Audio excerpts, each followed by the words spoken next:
maisha yako 2026 maisha yako haitakuwa ya haya tena.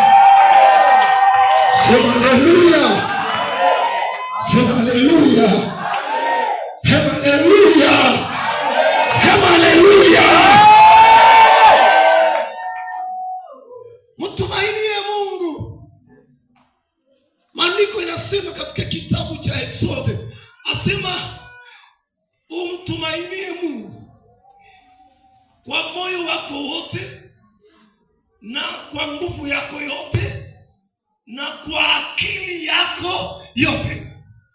Usimpatie mtu yoyote atawale akili yako. Usimpatie mtu yoyote atawale roho yako. Usimpatie mtu yoyote akuwe kiongozi wa maisha yako.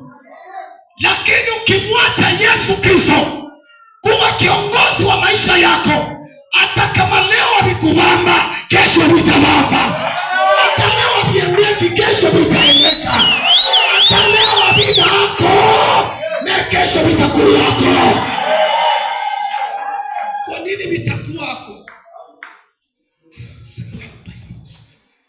Kwa nini vitakuwa yako? Paske Mungu ule tuliyemwamini si ni Mungu wa jana na leo na kesho na hata milele. Mtegemee Mungu. Unaweza kujikuta leo kuna mambo fulani ya kuweza na kutokuweza. Isiwe mambo yako.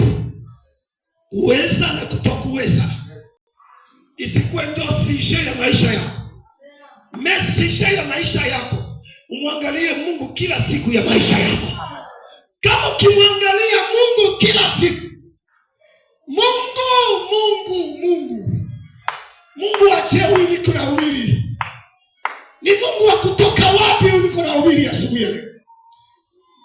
Huyu si Mungu wa Dakona.